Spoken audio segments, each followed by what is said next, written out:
Yang ketiga, hati yang rindu dengan Tuhan. Hati yang selalu rindu dengan Tuhan. Minggu lalu saya katakan ada 2 mesbah di kemah tabernakel. Mesbah yang pertama adalah mesbah korban bakaran. Itu ada di luar.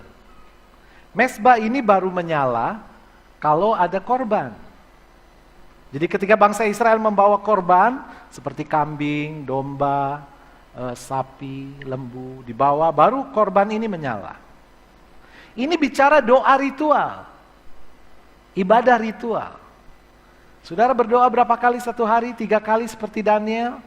Nah itu mesbah korban bakaran. Saudara beribadah seminggu sekali hari ini, itu mesbah korban bakaran. Ada mesbah satu lagi, dia di ruang suci. Dia tertutup. Mesbah ini kecil, tetapi tidak boleh padam. Mesbah ini harus selalu mengeluarkan asap. Jadi imam besar harus menjaga api mesbah ini, tidak boleh padam.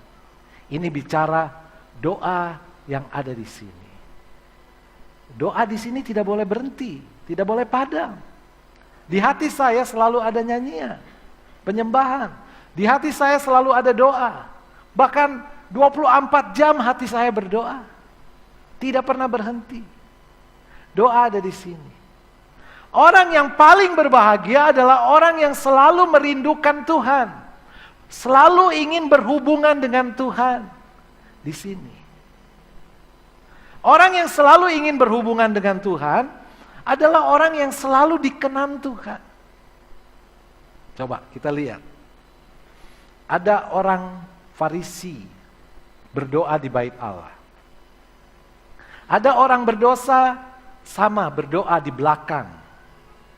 Orang Farisi berdoa begini, Tuhan, saya sudah melakukan kebenaran, saya sudah melakukan ini, melakukan itu.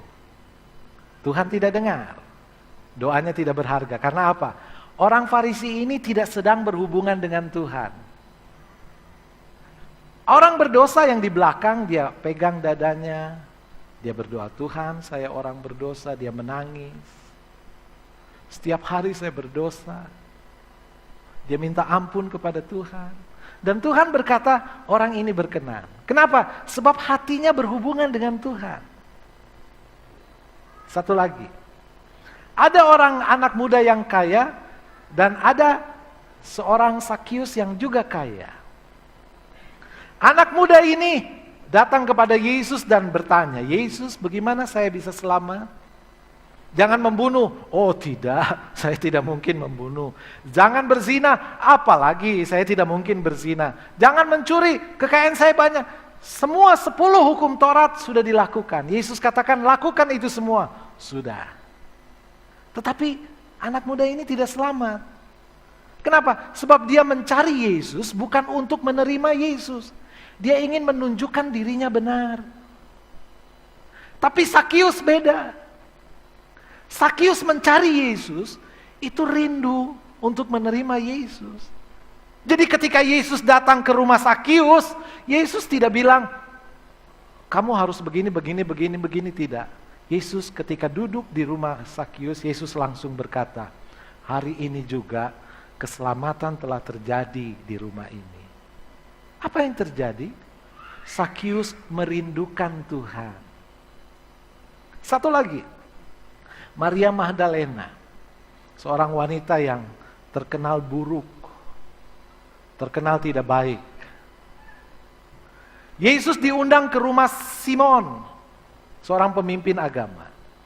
Simon mengundang Yesus bukan untuk menerima Yesus, bukan untuk berhubungan dengan Yesus, tapi untuk memperlihatkan kepada Yesus, saya ini orang terhormat. Ya. Lihat rumah saya, lihat kekayaan saya. Itu yang mau ditunjukkan oleh Simon. Tapi Maria Magdalena, dia datang kepada Yesus memang rindu bertemu Yesus, rindu menerima Yesus. Dia pecahkan buli-buli, dia tuang ke kaki Yesus, dia ambil rambutnya, dia usap di kaki Yesus. Karena apa? Dia begitu mencintai Yesus dan dia ingin Yesus hidup di dalam dirinya. Dan Yesus berkata, wanita ini akan dikenang sampai akhir zaman. Berhubungan dengan Tuhan itu lebih baik daripada kesempurnaan. Saudara baca Alkitab, tidak ada satupun orang benar, orang Farisi, orang ahli Taurat, semua yang diselamatkan. Yang diselamatkan Yesus adalah orang yang rindu berhubungan dengan Tuhan. Seperti Maria Magdalena yang berdosa, pemungut cukai yang berdosa. Ada wanita yang berzina dibawa kepada Yesus. Lalu harus diapakan wanita ini? Yesus memiliki absolutely dua hak untuk menghukum dan untuk mengampuni. Tapi Yesus memilih mengampuni. Ada seseorang bertanya kepada saya, seandainya wanita yang berzina ini datang lagi kepada Yesus dengan dosa yang sama, saya katakan, Yesus tetap ampuni.